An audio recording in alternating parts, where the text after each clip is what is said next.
Good morning to all of you. Achal teaching के YouTube channel पर आप सभी का स्वागत है।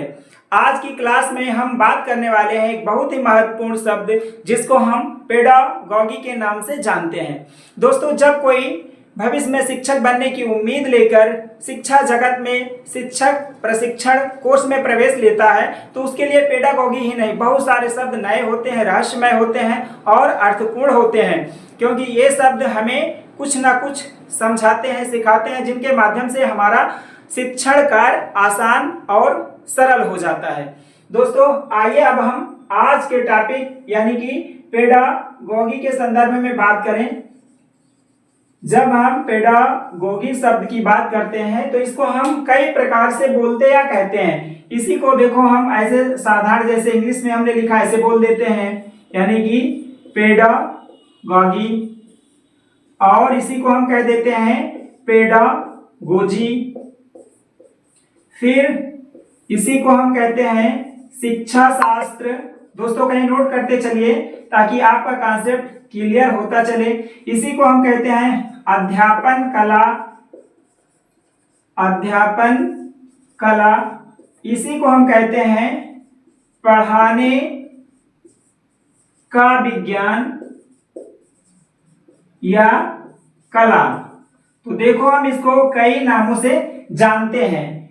अब आइए हम इस जो पेडागॉजी शब्द है इसकी उत्पत्ति के संदर्भ में बात करें। देखो दोस्तों, ये जो पेडागॉजी है ऐसे आप लिख लो, यह ग्रीक भाषा के अन्य दो शब्दों से मिलकर बना हुआ है। यहाँ ऐसे आप नोट करो, ग्रीक भाषा के दो शब्द, नंबर 1 नंबर 2 ऐसे लिख लो। देखो, पहला शब्द है पेडोस, ऐसे आप लिख लो पेडोस, और दूसरा शब्द है एगोगोस, ऐसे लिखो भाई, एगोगोस। देखो, हाँ, अब ये जो हमारा पेडोस है इसको हम इंग्लिश में बोलते हैं चाइल्ड, चाइल्ड, जिसको हम हिंदी में कहते हैं बच्चा। फिर एगोगोस जो है हमारा, इसको इंग्लिश में बोलते हैं गाइडेंस, गाइडेंस, जिसको हम हिंदी में बोलते हैं मार्गदर्शन, मार्गदर्शन। अब इसका अर्थ निकल के आता है कि बच्चे का मार्गदर्शन करने या उसे राह दिखाने की प्रक्रिया जो होती है उसको हम कहते हैं पेडागॉजी। दोस्तों, यहाँ इतने से ही काम चलने वाला नहीं है कि हम पेडागॉजी उसे कहते हैं जिसमें हम बच्चे का मार्गदर्शन करें। देखो, हम एक दो प्रश्न और आपसे करते हैं। अगर हम प्रश्न करें कि क्या सभी बच्चे एक जैसे होते हैं, देखो यहाँ हम लिख रहे हैं क्या सभी बच्चे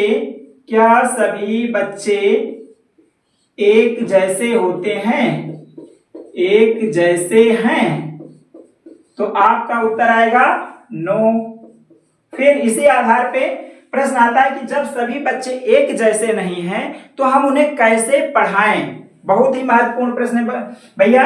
देखो, बच्चों को कैसे पढ़ाएं, अगर एक जैसे नहीं तो फिर बच्चों को हम कैसे पढ़ाएं, कैसे पढ़ाएं। ये प्रश्न बहुत महत्वपूर्ण है कि हम बच्चों को कैसे पढ़ाएं। अब जब हम जानते हैं कि बच्चे हमारे सब अलग अलग हैं, सब में व्यक्तिगत भिन्नताएं पाई जाती है, कोई प्रतिभाशाली है, कोई मंद बुद्धि का, कोई सामान्य बुद्धि का है, तो उनको हम एक तरीके से नहीं पढ़ा सकते हैं। इसीलिए कहा जाता है कि आपका विद्वान होना अच्छी बात है, लेकिन आपका बच्चों के मानसिक स्तर तक जाना और अच्छी बात है। यानी कि सबसे महत्वपूर्ण बात यह है कि आप विद्वान हैं, ठीक है, आप बच्चे की मानसिक स्तर तक जाइए और उनका मेंटल डेवलपमेंट करने में सहयोग करिए। तो जब हम बच्चे के मानसिक स्तर तक जाते हैं, उसको समझते हैं अधोपांत, उसके बाद ही हमारी शिक्षण की प्रक्रिया प्रभावी हो सकती है, अदरवाइज नहीं हो पाएगी। तो दोस्तों, यहाँ ये जो प्रश्न है कि बच्चों को कैसे पढ़ाएं, इसी कैसे पढ़ाएं से पेडागॉजी का अर्थ पूरी तरह से समझ में आ जाता है। अब देखो, सीखने के बहुत सारे नियम हैं, बहुत सारे सिद्धांत हैं। शिक्षण की बहुत सारी विधियां हैं, यानी कि हम विभिन्न प्रकार की विधियों से बच्चों को पढ़ाते हैं। आगमन विधि, निगमन विधि, खेल विधि, प्रयोग विधि, प्रयोजन विधि, व्याख्यान विधि, प्रयोग प्रदर्शन विधि, है ना। तो जितनी भी शिक्षण की विधियां हैं, शिक्षण के सिद्धांत हैं, सीखने के नियम हैं, फिर TLM, teaching learning material, teaching ads जिसको हम सहायक सामग्री कहते हैं, जैसे श्रव्य सामग्री, दृश्य सामग्री, श्रव्य दृश्य सामग्री। फिर इसके बाद जो हमारी एक रणनीति होती है शैक्षणिक, कि हम किस प्रकार से बच्चे का व्यवहार बदलें। फिर इसके साथ साथ हमारा जो एक विद्यालय एटमॉस्फेयर है, वहाँ का एनवायरनमेंट है, पाठ्यक्रम जो है, वो सब मिलकर उन सब के माध्यम से जब हम बच्चे को पढ़ाते हैं, समझाते हैं, उसके व्यवहार में परिवर्तन लाते हैं, तब जाके ये होता है कि हाँ बच्चा सीख रहा है, उसके व्यवहार में परिवर्तन आ रहा है। तो बहुत सारी चीजें हैं जो इस पेडागोगी के अंतर्गत आती हैं।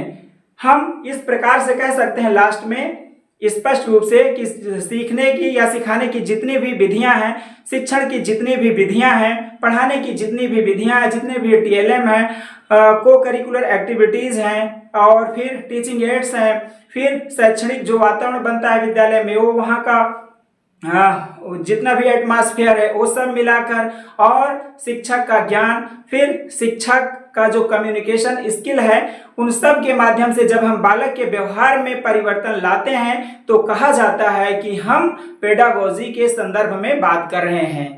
तो दोस्तों, जब हम विभिन्न प्रकार की विधियों से, नियमों से, सिद्धांतों से सीखने के और सहायक सामग्रियों के माध्यम से बच्चों को पढ़ाते हैं और उनके व्यवहार में परिवर्तन आता है, तो उस संपूर्ण प्रक्रिया को ही हम शिक्षा शास्त्र या पेडागॉजी के नाम से जानते हैं। दोस्तों, यह छोटी सी शैक्षिक वीडियो आपके कॉन्सेप्ट को क्लियर करेगी। हम इसी आशा के साथ अब लेते हैं आज की क्लास से विदा, और मिलते हैं आपसे फिर एक नई शैक्षिक वीडियो में।